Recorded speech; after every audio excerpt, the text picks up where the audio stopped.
अपनी दीदी से मिलकर के आया हूँ। अभिषेक जी मेरे साथ हैं।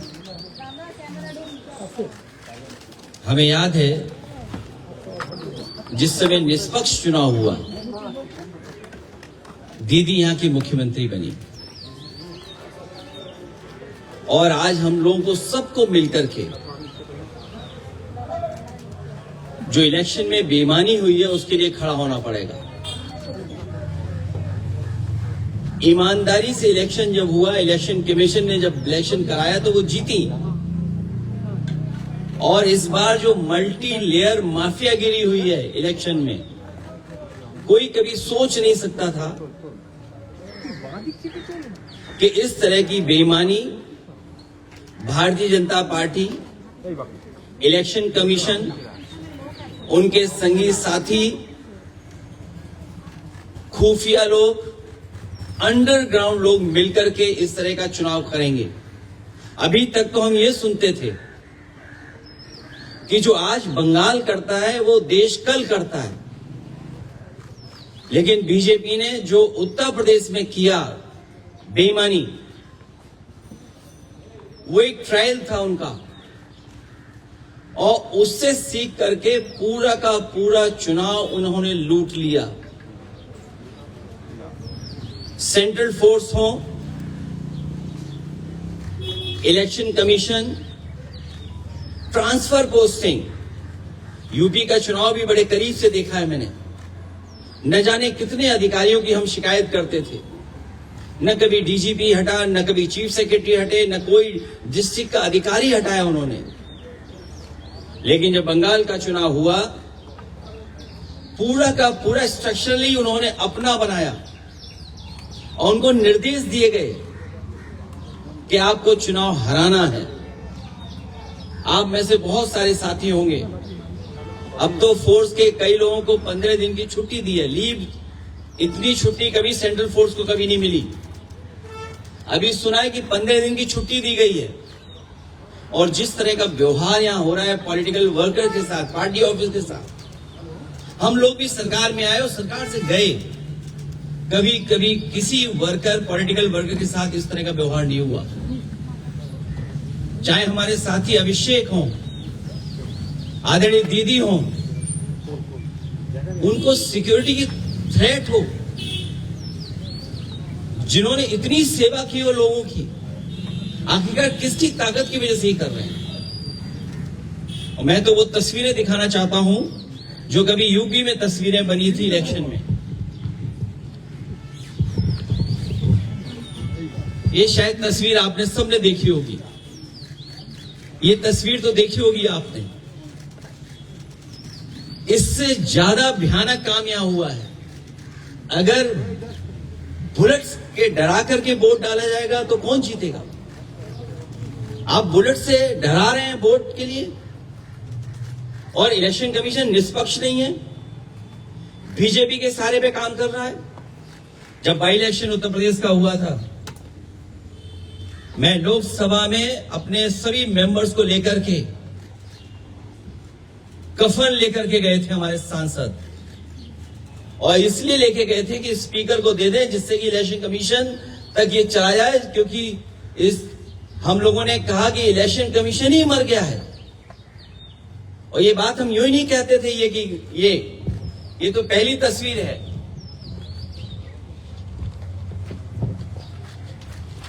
दूसरी तस्वीर भी किसी से छिपी नहीं होगी, ये दूसरी तस्वीर भी नहीं छिपी होगी किसी से। और फिर जो वोट डालने का तरीका है,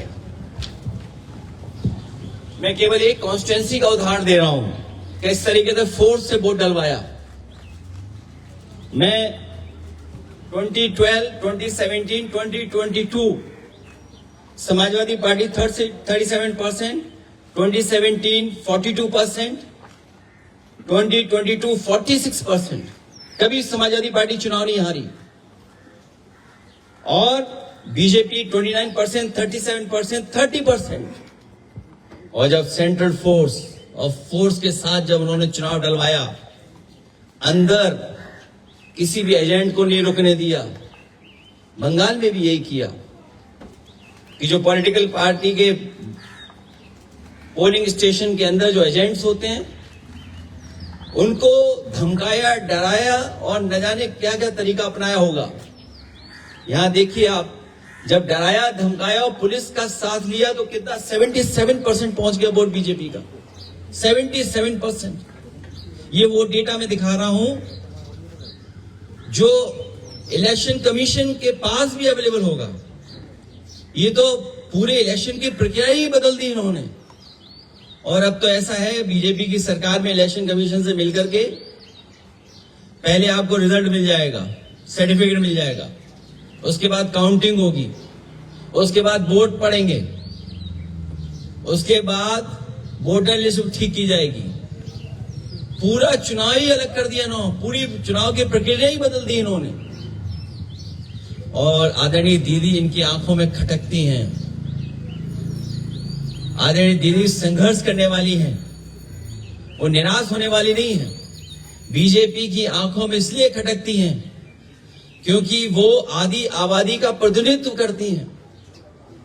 और भारतीय जनता पार्टी के लोग जो पुरुषवादी हैं, सामंतवादी हैं, कभी नारी को बढ़ते हुए नहीं देख सकते हैं। इन्होंने नारी को मुख्यमंत्री नहीं बनने दिया। राजस्थान में जो पहले मुख्यमंत्री की दावेदार थी, मुख्यमंत्री रही, और देश में केवल एक मुख्यमंत्री आधी अधूरी बनाई जिनके पास कोई पावर नहीं है। इसलिए हम इस लड़ाई में आदरणीय दीदी के साथ हैं, क्योंकि लोकतंत्र को बचाना है, संविधान को बचाना है। अगर हमारे वोट के अधिकार को ही छीन लेंगे तो फिर क्या लोकतंत्र बचा? इतनी डेमोक्रेसी को किसी ने डिस्ट्रॉय नहीं किया हुआ जितना भारतीय जनता पार्टी ने किया है। और भारतीय जनता पार्टी पावर के लिए, अपनी ताकत के लिए किसी भी सीमा तक जा सकती है, कोई भी कानून नियम तोड़ सकते हैं। और उत्तर प्रदेश में हम लोगों ने बड़े करीब से देखा, वहां पर ये जो करते थे वो यहां पर किया है। अखिलेश जी, आप कह रहे हैं कि इलेक्शन कमीशन बीजेपी के साथ मिलजुल के ये सब किया, लेकिन आप लोग रोकेंगे कैसे सर? हर जगह से आप लोग वोट चोरी का शिकायत तो कर रहे हैं, लेकिन रोकेंगे कैसे? मुझे उम्मीद है कि देश की जनता इसके बाद जाग जाएगी। जो बंगाल में हुआ है, जो बंगाल को सेंट्रल फोर्स से, क्या आप कल्पना कर सकते हैं कि 3 लाख सेंट्रल फोर्स भेजी गई और चिन्हित करके अधिकारियों को पोस्ट किया गया? सुनने में तो यह भी आया कि अधिकारियों को लालच दिया गया है कि चुनाव जिता दो तो हम आपको अच्छा पद देंगे। और आप यकीन करना, देख लेना, आप जो यहां से चुनाव करा करके जा रहे हैं अधिकारी बड़े, कुछ न कुछ लाभ का पद पाएंगे। हम लोगों को उम्मीद है कि हम लोगों को जनता के बीच में जाकर के जगाना पड़ेगा उनको। सर, बीजेपी का कहना है ममता बनर्जी के बाद आप है टारगेट। उत्तर प्रदेश में नेक्स्ट ईयर इलेक्शन है, उनका कहना है कि आप है टारगेट। हमसे 2 गलतियां हुई, एक बीजेपी को हरा दिया और दूसरा अयोध्या हरा दिया, तो हम तो टारगेट में होंगे ही। ये कोई नई बात नहीं है। और हम तो बहुतों के टारगेट में, एक के टारगेट में नहीं है।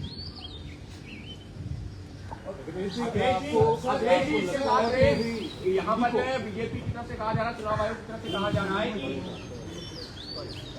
ये यहाँ निष्पक्ष तरीके से चुनाव हुआ, हिंसा मुक्त चुनाव हुआ, इस वजह से इस तरह के नतीजे आए।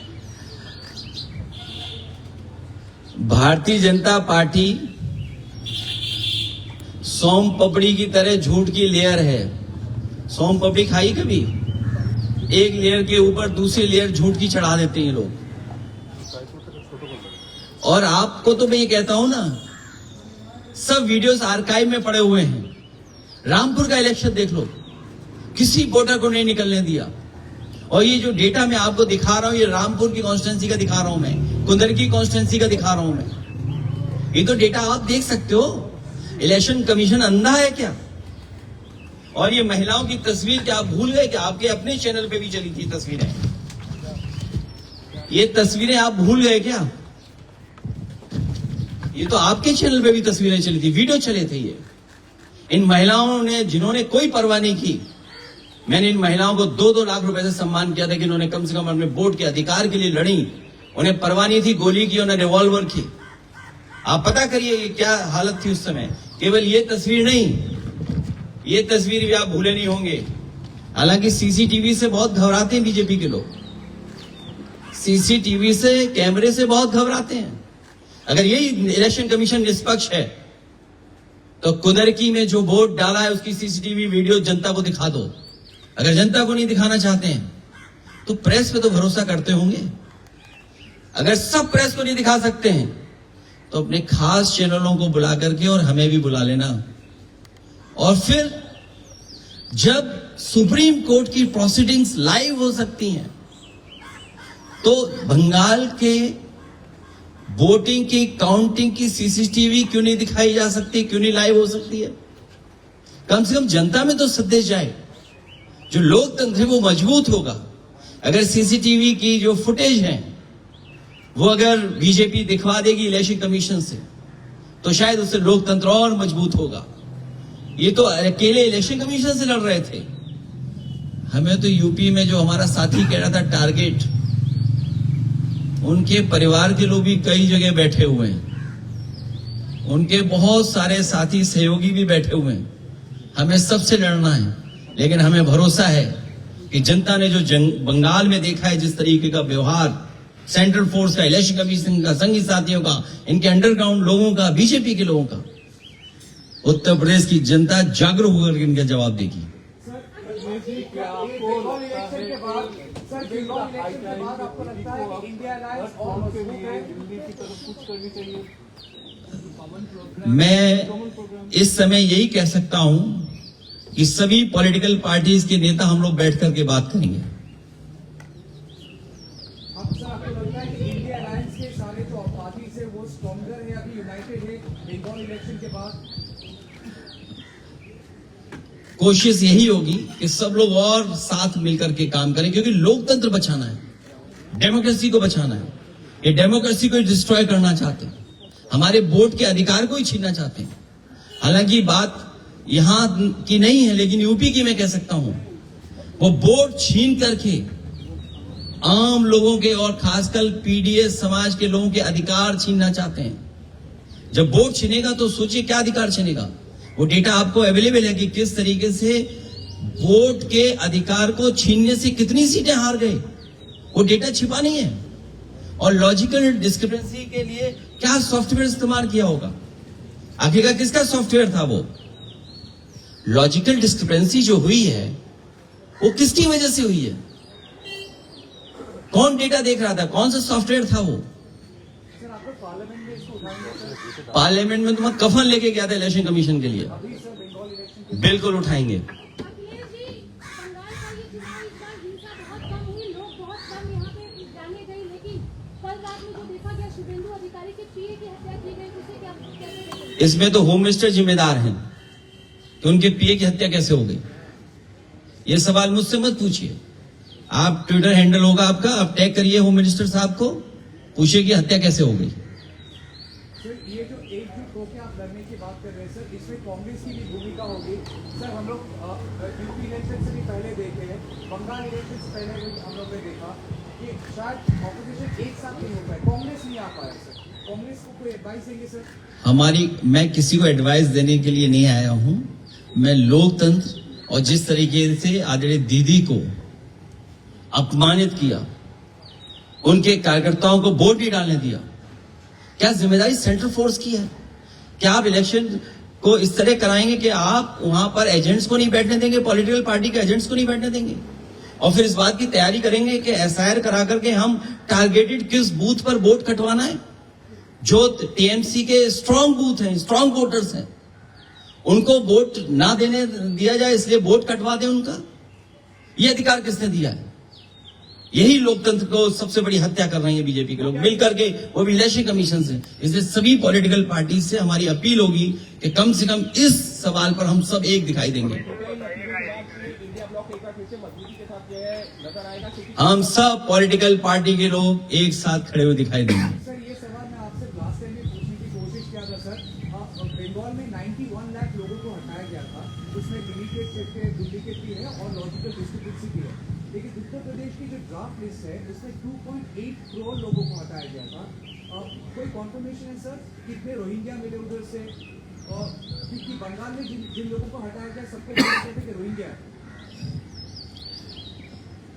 जब ये बात आपको पता है तो ये भी पता होगी आपको कि हमारे मुख्यमंत्री जी घबरा गए थे।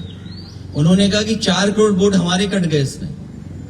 तो क्या मानूं मैं आप, अगर हमारे उत्तर प्रदेश के मुख्यमंत्री ये शिकायत करें इलेक्शन कमीशन को कि 4 करोड़ वोट हमारे कट गए, तो इस सवाल का जवाब तो हमारे उत्तर प्रदेश के मुख्यमंत्री देंगे कि जिन्होंने कहा कि 4 करोड़ वोट कट गए हमारे। चलिए, बहुत धन्यवाद आपका, बहुत धन्यवाद।